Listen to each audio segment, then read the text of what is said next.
Hello everyone and welcome to another Lacuna Passage devlog.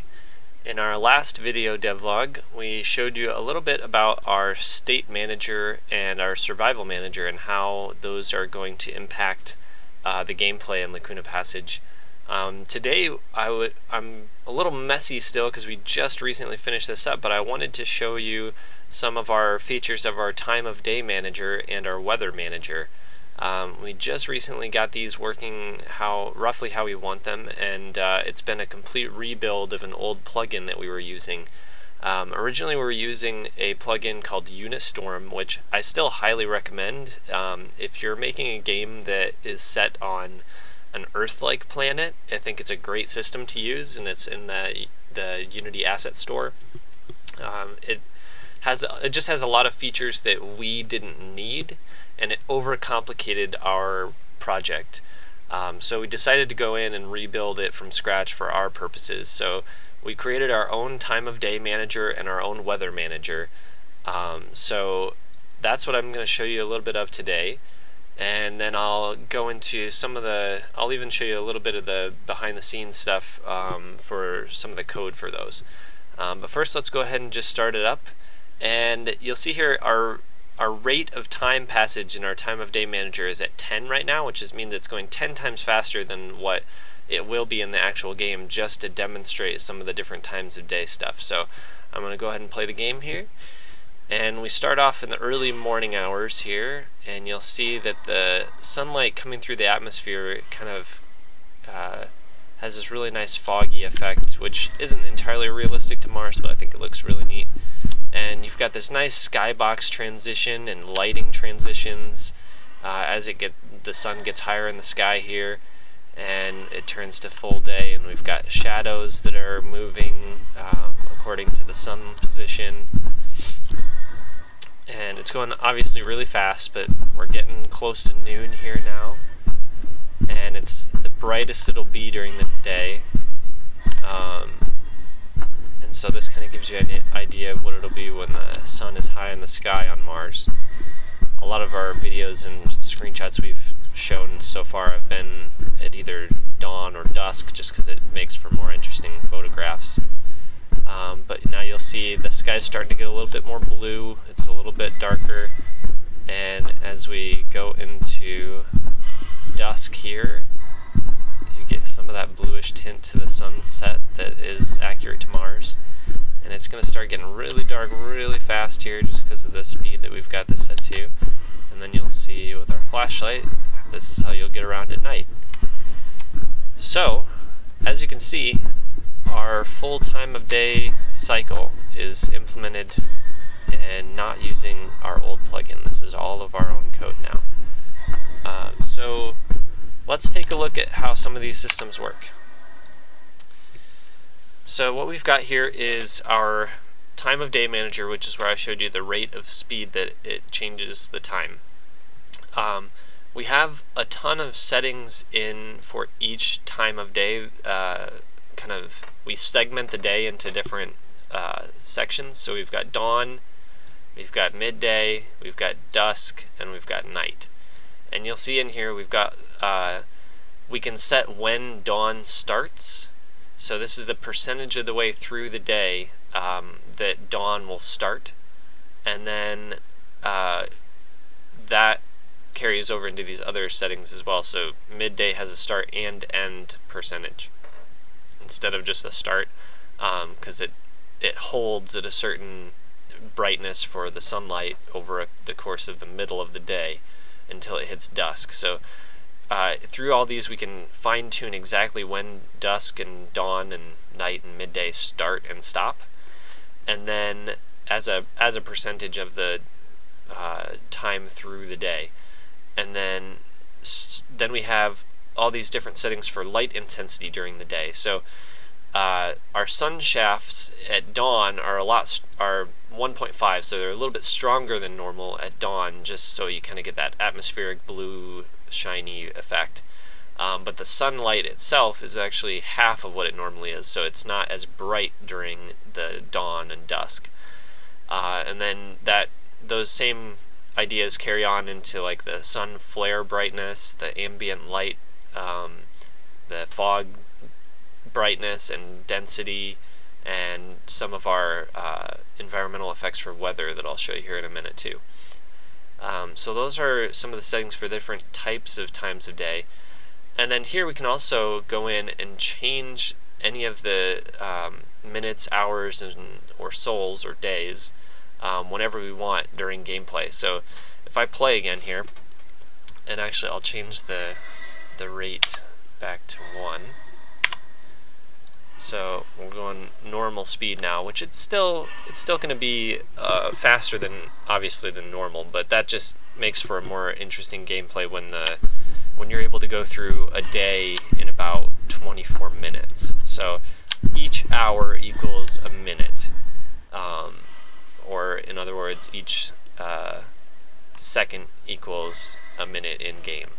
So you'll see our sunrise is coming. I mean, the shadows still move pretty quick, but this is roughly how fast it'll be in game. But we can go in here now and we can say, well, if you go inside the habitat and you want to sleep for 5 hours, we can change this so that it would be 5 hours later. So we could do, like, well, the time isn't reflecting accurately now, but we could change it to jump forward in time to whenever you want to, however long you want to sleep for. So we could jump ahead to 1 o'clock in the afternoon, which would be 13. So now, or we can jump to midnight and set it to 0. So now it's instantly midnight. And this is all just completely seamless. We can do it at any time at runtime, and it doesn't cause any issues. So when you sleep in your habitat, you'll jump outside and realize the time has passed, and it works pretty well. Let's see, what else? Okay, so we've got the time of day manager that controls the passing of time, and then we have these settings that control like how the time of day affects our sunlight and all that stuff. Now those settings are applied actually in our weather manager. Now our weather manager is kind of a secondary system to the time of day that brings in those values to affect like our sun object, which is the sunlight and flare and intensity of the sun shafts and all that stuff. And then we've got dust colors for the storm. So the storm intensity, so like the fog density is normally 0.002, but when there's a dust storm it's 0.006. And that kind of carries on into all these different things. So we have sun flare brightness for a normal time of day, and then a sun flare brightness for a dust storm. And now we just multiply these values by our time of day values so that we get an average of the two to see what our dust storm should look like at that time of day.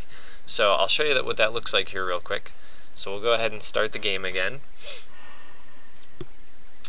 And you'll see it's slowly becoming dawn. So if I go over here and start our dust storm, you'll see that the dust is really quite dark. It's not very well lit, but there is some atmospheric light that is reflecting through it to make it a little bit brighter. But you'll see as the sun starts to rise, it will get lighter and lighter and lighter as the storm continues to intensify and get thicker and thicker.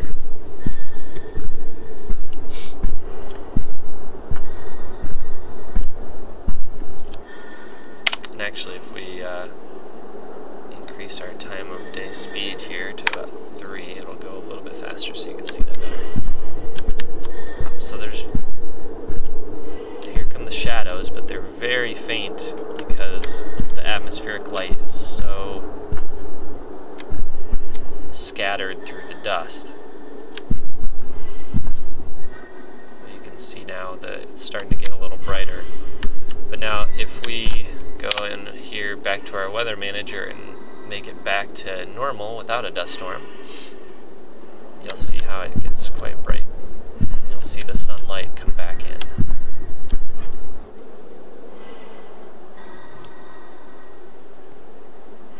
We're starting to see the sun flare a little bit more. It's starting to get thinner and brighter.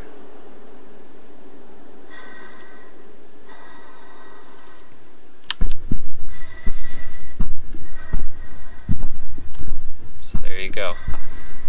So all of our systems are working in tandem, passing values back and forth between the time of day system and the weather system to inform our final environmental effects and brightnesses and everything. So it's really working great. We're really happy with it so far, and we've only just kind of gotten everything implemented, and now we can start tweaking values and making things look exactly how we want them. For instance, our Skybox is mostly a placeholder right now. It's just simple gradients, but we'll be able to do some really cool stuff with that. And I can actually show you how that is working with our time of day system. So our Skybox system is a blended Skybox that uses cube maps. And so our material for the Skybox is pretty simple. It has a dawn, midday, dusk, and night cube map, and then a blending value that determines how to blend between each cube map. So right now it's set at 1, which is midday. So if I change this to 0, that's dawn. So you can see down here in the little preview, that's what dawn's Skybox looks like. And then if we just blend from 0 to 1, you'll see it change from dawn to midday, and then it'll go from midday to dusk, and then it'll go from dusk to night, and you can see it in the game preview too, actually. And then it'll go from night to dawn. So the blending value is clamped between 0 and 4, and then between each integer, so between 0 and 1, it blends from dawn to midday, or I don't remember exactly what it was. Yeah, I think dawn to midday, and then that controls the blending between each successive cube map, clamped between 0 and 4, and then we just influence that blending value in our script. So this is the shader forge node map that we have for our Skybox texture, or Skybox blending material and shader. So we've got the 4 cube maps, and we lerp between those. So we lerp from dawn to midday here, and etc., etc. And then we use the time value that's clamped between 0 and 1 for each one, subtracted by the how far through the day it is. So we clamped a 0 and 1 subtracted by the value that it is in the day. And then we have an if state, 3 if statements to determine which lerp should be shown depending on the value of that blending value. So that blending value is clamped between 0 and 4, and then that determines the if statements that control which lerp is actually passed into the shader, and then the clamp values for 0 to 1 control the blending of each lerp. So if you're not familiar with Shader Forge, it's a pretty awesome tool, and I won't go into too much more detail, but if you're interested in this kind of thing, it's a great little tool to make your own shaders, and it's worked out really great for us, and we're using it for all the shaders in the game actually. So that's what the node map looks like. But then in our scripts, we apply all of these in our